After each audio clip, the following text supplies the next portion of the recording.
मुर्दाबाद। एसआईआर वापस लो। एसआईआर वापस लो।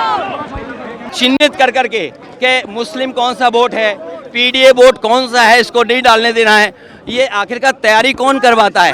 बुज़दिल सरकार, इसीलिए वो इलेक्शन कमीशन और पुलिस के पीछे छिपे हैं। हमारे साथ देशवासी है। The Chief Election Commission not work as a thief election commission.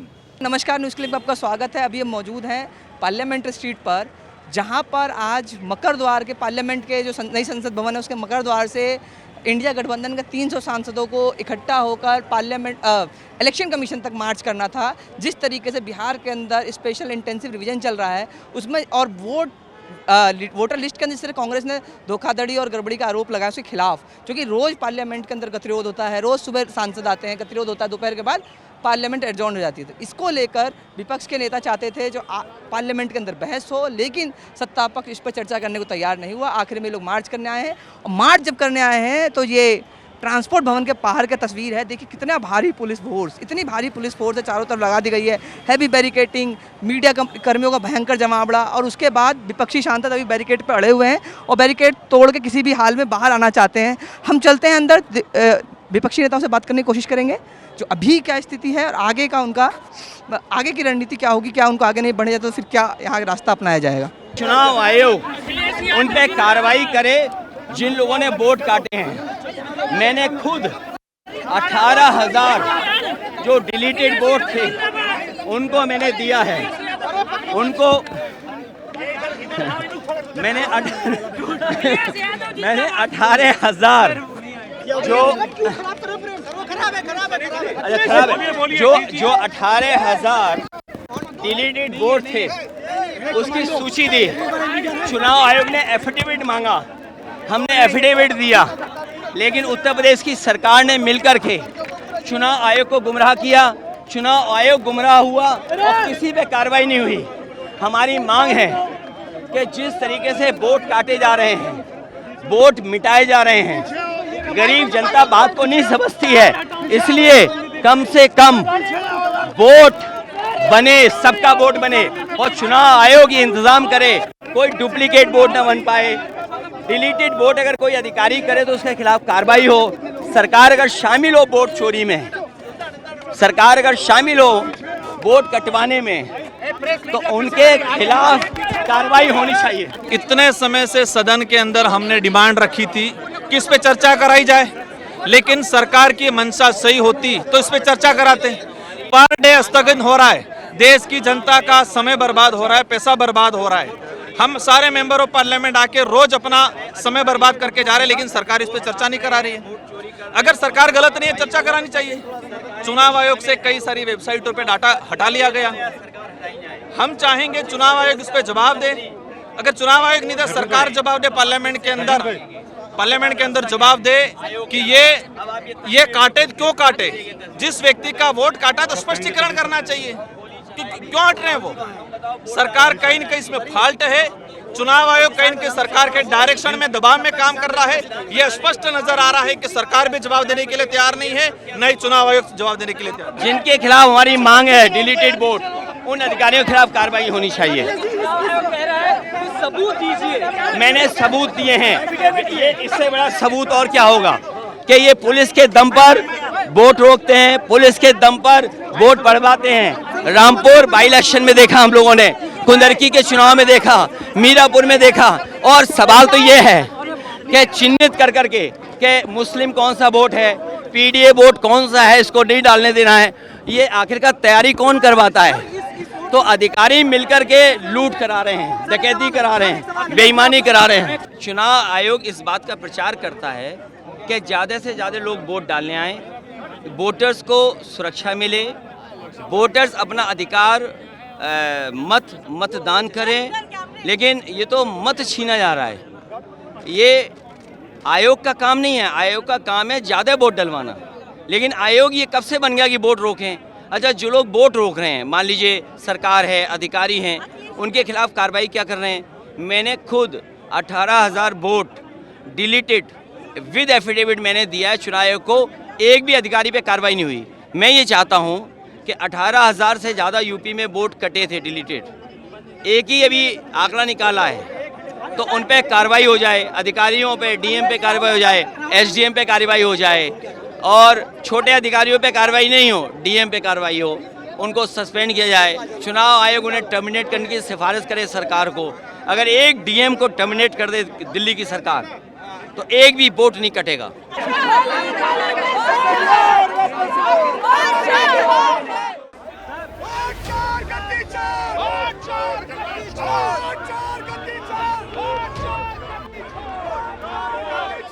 Vote की डकैती नहीं चलेगी, वोट की डकैती नहीं चलेगी, वोट की डकैती नहीं चलेगी। अभी आपने देखा इस पूरे वीडियो के अंदर किस तरीके की रसाकसी दिल्ली पुलिस और इंडिया गठबंधन के सांसदों के बीच में हुई। इंडिया गठबंधन के कई बड़े नेता बैरिकेड के ऊपर चढ़ के इस पार आए, महुआ मोइत्रा, इसके अलावा संजना जाटव, और इसके अलावा जो टीएमसी की महिला सांसद हैं, दूसरी राज्यसभा सांसद जो असम से आती हैं वो भी, इसके अलावा डेरेक ओब्रायन, अखिलेश यादव तो बैरिकेड के इस तरफ आ गए, उनके साथ उनके कई भाई धर्मेंद्र यादव, आदित्य, अक्षय, राजकुमार रोत, ये सब लोग बाहर आए, सड़क पर बैठ गए। पुलिस ने बड़ी मशक्क़त के बाद इनको यहाँ से हटाया है, बसों में डिटेन करके लेके गई है इनको अलग अलग जगहों पर। दिल्ली पुलिस के सूत्र जो बता रहे हैं अधिकतर सांसदों को पार्लियामेंट स्ट्रीट रखा जाएगा, वहाँ से ये तय होगा जो कुछ सांसदों का एक डेलीगेशन, जैसा कि इलेक्शन कमीशन ने कहा था, जो 30 के आसपास सांसद डेलीगेशन आए, हम उनसे मिल लेंगे, बात करेंगे। तो अब देखना होगा क्या ऐसा होता है। ये विपक्षी गठबंधन 30 सांसद पहुंचते हैं, मिलते हैं। अभी फिलहाल इस पार्लियामेंट स्ट्रीट से सभी सांसदों को डिटेन कर लिया गया है, और जिस तरीके का SIR स्पेशल इंटेंसिव रिवीजन को लेकर हंगामा था वो रुकता हुआ नहीं दिख रहा है, क्योंकि जिस तरीके की आक्रामक मुद्रा में विपक्ष है और खुलकर वोट चोरी का आरोप लगा रहा है सरकार पर, कह रहा है वोट चोर गद्दी छोड़, इस तरह के खुलेआम नारे लगाए गए बैरिकेड पर, वो दिखा रहा है जो विपक्ष इस मुद्दे को लेकर पीछे हटने को तैयार नहीं है। तो आगे का रास्ता क्या होगा, क्या रणनीति होगी? देखिए, आज 300 ऑपोजिशन के MPs को अरेस्ट कर रहे हैं, और हम इलेक्शन कमीशन ऑफ इंडिया को महाराष्ट्र के चुनाव से, हरियाणा के चुनाव से, 2024 के चुनाव से कह रहे हैं कि वोट चोरी चल रही है। आज हम लोगों के जनता के अधिकार के लिए सड़कों पे उतरे हैं। ये आंदोलन बंद नहीं होगा, नहीं होगा, नहीं होगा। बहुत दुखद है, और ये सरकार को अगर डिटेन करना ही था तो इतनी गर्मी है, हमारी लगभग 2-3 महिला सब बेहोश हो गई है, और कहीं ना कहीं ये सरकार नहीं चाहती है कि संविधान के रूल्स एंड रेगुलेशन से देश चले। Being arrested. What does it show? This shows that democracy is in peril in this country. Mallikarjun Kharge ji, Sharad Pawar ji, such senior leaders are being arrested, and it was a peaceful march. Why they are arresting? Why they are putting so much MPs behind bars? But we want to say we don't care. We will continue our struggle. We will continue our protest. We don't care about whether they put us behind bars, because our demand is genuine. Our fight is genuine. We stay united. India bloc stay united in this fight for justice. We have to safeguard the democratic fabric in our country.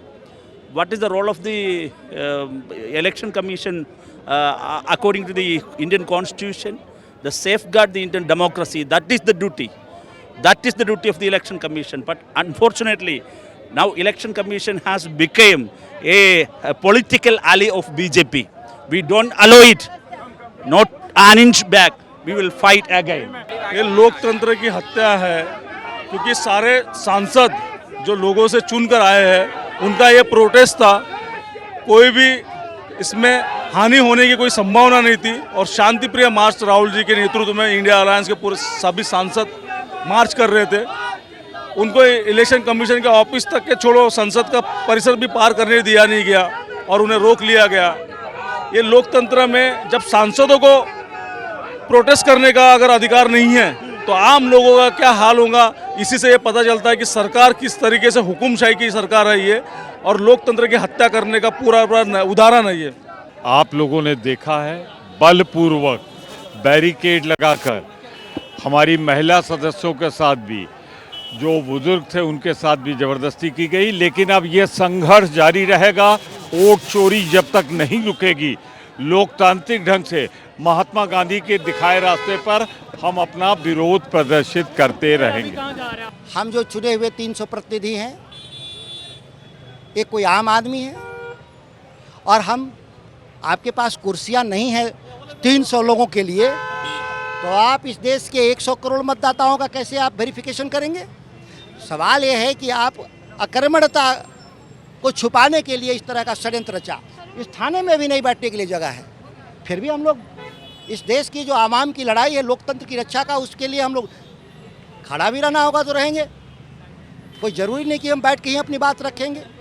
Protest करने वाले हैं, जब तक SR वापस नहीं होगा तब तक के हम लोग कहीं हटने वाले नहीं है, ना हिलने वाले हैं। हमने हाउस में भी लोकसभा स्पीकर को भी बोल दिया है कि एसआर पे जब तक चर्चा नहीं होगा, एसआर वापस नहीं होगा, तब तक हमारा प्रोटेस्ट चलते रहेगा, क्योंकि हम संवैधानिक पद पर है। अगर हम लोग नहीं लड़े, सांसद लोग नहीं लड़े, तो कौन लड़ेगा? अभी आपने जिस तरीके से देखा, कई घंटों के एक तरीके के पुलिस और विपक्ष के बीच में आमना सामना होते हुए आखिरकार सारे विपक्षी नेताओं को रिलीज़ कर दिया गया है। पीछे पार्लियामेंट्री स्ट्रीट है, अभी सारे नेता यहाँ से वापस हाउस की तरफ गए हैं। हमने जब उनसे बार बार पूछा हर नेताओं से जो आगे का रास्ता क्या होगा, तो हर नेता ये कह रहा है जब तक ये वोट चोरी और अन्याय जब तक रुकेगा नहीं, तब तक उसके खिलाफ लड़ा जाएगा। और बड़े नेता अखिलेश यादव, राहुल गांधी, सभी लोग यहाँ से जा चुके हैं वापस हाउस की तरफ। उन्होंने बोला हाउस में हमारी गैर हाजिरी में सरकार कुछ बिल पास करने की कोशिश कर रही है, उसको रोकने के लिए हम लोग यहाँ से हाउस में जा रहे हैं। लेकिन इलेक्शन कमीशन जो बार बार इनसे पूछा गया है, जो इलेक्शन कमीशन उनको बार बार कह 30 लोगों का डेलीगेशन आया, लेकिन विपक्ष अड़ा हुआ है जो हम 300 सांसदों के साथ ही, जो भी हमारे जितने लोग हैं 250-300 सबके साथ जाएंगे। इस पर ही गतिरोध बना हुआ था और इस पर कांग्रेसी नेताओं का और विपक्षी नेताओं का कहना, इलेक्शन कमीशन कौन होता है ये तय करने वाला, जो कितने लोग मिलेंगे और किन के साथ मिलेंगे। हम जितने भी हमारे लोग हैं एक साथ जाके मेमोरेंडम देंगे। और इलेक्शन कमीशन जो ये कर रहा है, सरकार के इशारे पर लोकतंत्र की हत्या कर रहा है, इसके खिलाफ पूरा विपक्ष एकजुट है। जब तक इसके खिलाफ न्याय नहीं मिलेगा, संघर्ष जारी रहेगा। अभी के लिए बस इतना ही। देखते रहिए न्यूज़ क्लिक। बहुत बहुत धन्यवाद।